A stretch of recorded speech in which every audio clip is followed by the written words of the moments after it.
संपूर्ण राज्यात विधानसभेची रणधुमाळी सुरू झालेली आहे। आपण सध्या धुळ्यात आहोत। धुळ्याचं राजकारण देखील या विधानसभेच्या निवडणुकीनं ढवळून निघालेलं आहे। ज्या पद्धतीनं या ठिकाणी वोटिंगचं ध्रुवीकरण, मतांचं ध्रुवीकरण होतं, त्यासाठी धुळे विधानसभा हा मतदारसंघ जो आहे तो अधिक चर्चेला जातो आणि राजकीयदृष्ट्या सध्या धुळे विधानसभा मतदारसंघ हा राज्यभरात चर्चेत आहे। संपूर्ण राजकीय नेत्यांची आणि राजकीय पक्षांची ताकद या ठिकाणी पणाला लागलेली आहे। ज्या पद्धतीनं या ठिकाणी राजकारण ढवळून निघालेलं आहे, भारतीय जनता पार्टीकडून या ठिकाणी उमेदवार देण्यात आलेला आहे। महायुतीकडून अनुप अग्रवाल असतील, महाविकास आघाडीकडून अनिल गोटे जे असतील, सतत तीन वेळा या ठिकाणी आमदार राहिलेले अनिल गोटे या ठिकाणी नेतृत्व पुन्हा एकदा उमेदवारी करीत आहे। MIMचे विद्यमान आमदार आहेत फारुख शाह, हे देखील या ठिकाणी उमेदवारी करीत आहे। समाजवादी पार्टीकडून एक मोठ्या प्रमाणात ताकद देण्यात आली। थेट अखिलेश यादव या ठिकाणी येऊन गेले। त्यांनी धुळेकरांना साथ घालत या ठिकाणी मतांचं आव्हान केलेलं आहे। समाजवादी पार्टीला मतदान करण्याचं आव्हान केलेलं आहे। इर्शाद जहागीरदार या ठिकाणी उमेदवारी करीत आहेत। ज्या पद्धतीनं या ठिकाणी मतांचं ध्रुवीकरण होतं, त्या पार्श्वभूमीवर या ठिकाणी आता हिंदुत्ववादी संघटना देखील मोठ्या प्रमाणात कार्यरत झाल्याचं पाहायला मिळत आहे। आपल्यासोबत ज्या पद्धतीनं ह्या महिला आहेत, या भगिनी आहेत, ज्या पद्धतीनं या ठिकाणी प्रचार प्रसार करत आहे, मी हिंदू आहे, माझ्या धर्माचे रक्षण करणं हे माझं पहिलं कर्तव्य, 100% मतदान, हिंदुत्व, मातृभूमी से बढ़कर कोई बात नहीं, मैं हिंदू हूँ, मेरी कोई जात नहीं। हिंदूंनी हिंदुत्वासाठी केलेला निर्धार, धुळ्यात हिंदूंचे 100% मतदान व्हावं यासाठी मोठ्या प्रमाणात जनजागृती करत आहे। ही निवडणूक सध्या जातीय आणि धर्मावर आलेली निवडणूक सध्या धुळे विधानसभा मतदारसंघाची बघितली जात आहे। कारण गेल्या काळात या ठिकाणी मतांचं ध्रुवीकरण झालं आणि या ठिकाणी मुस्लिम समाजातून असलेले फारुख शाह या ठिकाणी MIMचे आमदार म्हणून निवडून आले। त्या पार्श्वभूमीवर सध्या धर्माची निवडणूक या ठिकाणी रंगताना पाहायला मिळत आहे।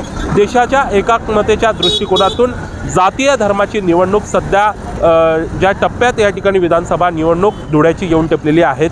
ताई, काय पार्श्वभूमी आहे, काय प्रचार प्रसार करतायत? हिंदुत्व सध्या हिंदुत्व मोठा जोर धरते धुळ्यामध्ये। सर, धुळ्यामध्ये म्हणजे एक गठ्ठा जे मतदान झालं मागच्या वेळी, जी बाकीची जनता आहे त्यांना जातीमध्ये वाटलं जातं। हिंदूंना तू ब्राह्मण, तू वैश्य, तू असं जातींमध्ये वाटलं जातंय। मग हिंदूंनी आपली जात पात न बघता हिंदू म्हणून एक म्हणून उभं राहावं अशी आमची इच्छा आहे। आणि आमच्या धुळ्यामध्ये सध्या लव जिहाद, लँड जिहाद यासारखे प्रकरण खूप वाढले। त्यांचा आमच्या तरुण मुलींना फार त्रास होतोय, महिलांना त्रास होतोय।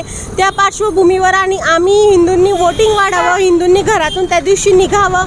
काही असा सुशिक्षित वर्ग आहे की तो त्या दिवशी फिरायला जातो आणि वोटिंग करत नाही, म्हणून आम्ही त्या दिवशी लोकांना निघायला पाहिजे म्हणून आम्ही चौकाचौकात हे अभियान सुरू केलेलं आहे।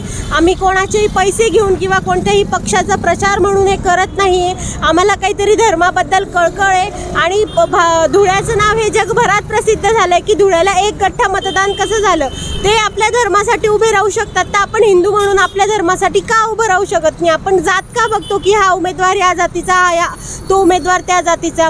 म्हणून आमची अशी इच्छा आहे की धुळेकरांनी त्या दिवशी 100% हिंदूंनी निघावं आणि मतदान करावं।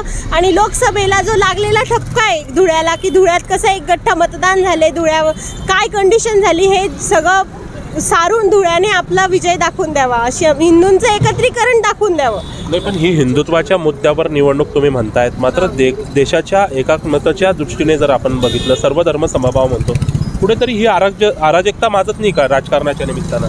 ते करतात तेव्हा नाही, आणि मग हिंदू जर हिंदूंसाठी उभा राहिलाय तर तेव्हा का आम्हाला सर्वधर्म समभाव शिकवलं जातं? ते मानतात का, ते म्हणतात का सर्वधर्म समभाव? ते म्हणत नाही, मग आम्ही का म्हणावं? आणि म्हणू पण आपण आहेत, भरपूर असे आमचे बंधू आहेत, पण मग त्यांनी पण धर्मयुद्ध म्हणूनच सुरू केलंय ना सगळं। ते जर धर्मयुद्ध म्हणून सगळं लढू शकतात तर आम्ही हिंदू म्हणून का उभं राहू शकत नाही? नाही, आता ही हिंदुत्वाच्या मुद्द्यावर तुम्ही निवडणूक आणलेली आहे, पण आपण ज्या पद्धतीनं आपण बघतोय की या ठिकाणी हिंदू वोटिंगचं ध्रुवीकरण झालं म्हणून त्या पक्षाचा आमदार निवडून आला। मग कुठेतरी राजकीय समन्वय आणि सामाजिक समन्वय असावा असं आपल्याला वाटत नाही का? कारण मतांचं ध्रुवीकरण होतं असं तुमचं म्हणणं आहे, एक वोट जिहाद होतं असा देखील आरोप आहे तुमचा। तुम्हाला काय वाटतं या संदर्भात? वोट जिहाद होतोच आहे ना, जर सर्व धर्म समभाव राहिला असता तर वोट जिहाद राहिलं नसतं आणि विकासाच्या मुद्द्यावर वोटिंग झालं असतं, पण ते विकासाच्या मुद्द्यावर वोटिंग झालंच नाही, वोट जिहादच्या मुद्द्यावरच वोटिंग झालेलं आहे। आणि तेच आम्हाला हे करायचं आहे की ते वोट जिहाद करू शकतात, तर आपण हिंदुत्वासाठी उभं राहून का 100% हिंदुत्ववादी मतदान खेचून आणू शकत नाही आहे. आमचं एवढाच दृष्टिकोन आहे की सगळ्यांनी हिंदूंसाठी उभं राहिलं पाहिजे आणि निघालं पाहिजे. आमच्याही मुली आहेत, त्यांच्याही मुली आहेत. मुलींसाठी पुढच्या भविष्यासाठी भरपूर धुळ्यात भरपूर प्रकरण वाढलेले आहेत. त्याच्यावर आम्हाला लगाम लावण्यासाठी आम्ही हिंदुत्ववादी मतदान वाढवण्याचा प्रयत्न करतोय. एकंदरीत वोट जिहादचा या ठिकाणी आरोप होतो आहे, लव जिहादचा आरोप होत आहे. जिहाद ज्या पद्धतीनं धार्मिक वळणावर ही निवडणूक आहे, सामाजिक आणि देशाच्या एकात्मतेच्या दृष्टीने ही निवडणूक सध्या वादग्रस्त ठरताना आपल्याला या ठिकाणी पाहायला मिळत आहे. काही वोट डिवायडेशन होतं, हिंदू नेत्यांमध्ये समन्वय नाही का, काय वाटतं आपल्याला?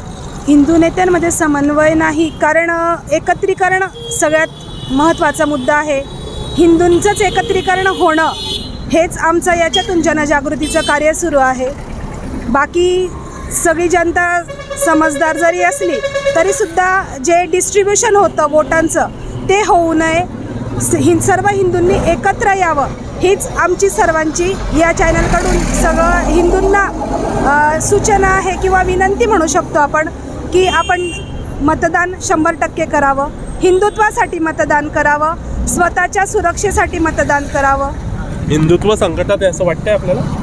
वाटतंय, म्हणून आम्हाला महिलांना उतरण्याची वेळ आलेली आहे. पण मग धर्माच्या नावावर ही निवडणूक होते, धर्माच्या नावावर ही निवडणूक होते. कुठेतरी एकात्मतेच्या दृष्टिकोनातून एक वादाचे पडसाद या ठिकाणी भविष्यात उमटू शकतात असं वाटत नाही सर? हिंदू ज्या पद्धतीनं काय सांगाल ताई? सर, तुम्ही एकात्मतेचा मुद्दा म्हणताय. एक अल्पसंख्याक म्हणून त्यांना एक विशेष अधिकार दिला जातो आणि त्या अधिकारामुळे आपले जे हिंदू लोकांचे अधिकार आहे ते दावरले जात आहे. त्यामुळे आम्हाला असं वाटतं की ज्या पद्धतीने त्यांचं वक्फ बोर्ड आहे किंवा काही विशेष अधिकार त्यांना दिले जात आहे त्या पद्धतीने जर तुम्ही समानता म्हणतात ना, मग ती सर्वच बाबतीत समानता म्हणा, मग ते आरक्षण असो वा कोणतीही गोष्ट असो, असं मला वाटतं. नाही, पण ज्या पद्धतीने तुम्ही मेसेज देतायत, इथं हिंदुत्वाच्या एकत्रीकरणासाठी महिला भगिनींना रस्त्यावर उतरावं लागतंय. सर, सुरुवात महिलांपासूनच होते. कोणत्याही गोष्टीची जी सुरुवात आहे ती आपल्या घरापासून होते. जर आई सक्षम असेल तर तिचे मुलं सक्षम होतात. जर आज आम्ही रस्त्यावर उतरलो तर आमची पुढच्या पिढीसाठी आम्ही विचार करून रस्त्यावर उतरलो. सगळ्या गोष्टींना कारणीभूत असते आणि आपला भारत हा मातृशक्तीच्याच आधारे स्त्रीच्याच आधारावर उभा आहे. भारतातली कुटुंब पद्धती स्त्रीच्या आधारे उभी, तर मग स्त्री सगळ्या ठिकाणी पुढे, मग इथं का नको? आणि हिंदूंनी काही ठेकाने घेतला एकात्मतेचा, हा प्रश्न त्यांना जाऊन विचारा ना. त्यांनी जेव्हा वोट जिहाद केलं तेव्हा हा एकात्मता, सामाजिक समरसता कुठे गेली होती? मग ते काही हिंदूंनीच ठेका घेतलेला नाही की तिथं सगळ्या ठिकाणी आमचा भाईचारा निभायचा आणि त्यांनी आमच्या सप्तशृंगी गडावर जाणाऱ्या पायी त्यांच्यावर दगडफेक करावी, आमच्या धुलीवंदनाच्या डीजेवर दगडफेक करावी. हे तेव्हा कुठे जातो हा सामाजिक समरसता आणि एकात्मता? एकंदरीत या ठिकाणी या भगिनींचं संपूर्ण जे प्रतिक्रिया आहेत ते आपण जाणून घेताना त्यांनी अतिशय या ठिकाणी संतापजनक प्रतिक्रिया या ठिकाणी व्यक्त केलेली आहे की भाईचाराच्या दृष्टीने असेल, एकात्मतेच्या दृष्टीने असेल, गेल्या काळात ज्या पद्धतीनं धुळे जिल्ह्यात ज्या पद्धतीचं राजकारण झालं, धुळे विधानसभेत राजकारण झालं, ते संतापजनक आहे आणि हिंदूंच्या जनजागृतीसाठी आज आम्ही रस्त्यावर उतरलेलो आहोत. ताई, काय सांगाल, काय मेसेज देत आहे पोस्टरच्या माध्यमातून? महिलांचं जे असुरक्षितता वाढते त्यासाठी महिलांनीच बाहेर पडलं पाहिजे, महिलांनीच सक्षम झालं पाहिजे. जोपर्यंत स्वतः महिला सक्षम होत नाही, कोणी आपण कुणाच्या भरोशावर राहू शकत नाही की कोणी आपल्या सुरक्षेसाठी उभं राहील. असं जोपर्यंत महिला सक्षम होत नाही तोपर्यंत त्यांच्या सुरक्षेचा विषय दुसऱ्यावर अवलंबून धरता येणार नाही. बस एवढंच सांगणार. पण धुळ्याच्या दृष्टीनं राजकारण जे चाललंय सध्या ढवळून निघालंय, जाती धर्माचं राजकारण सध्या सुरू आहे.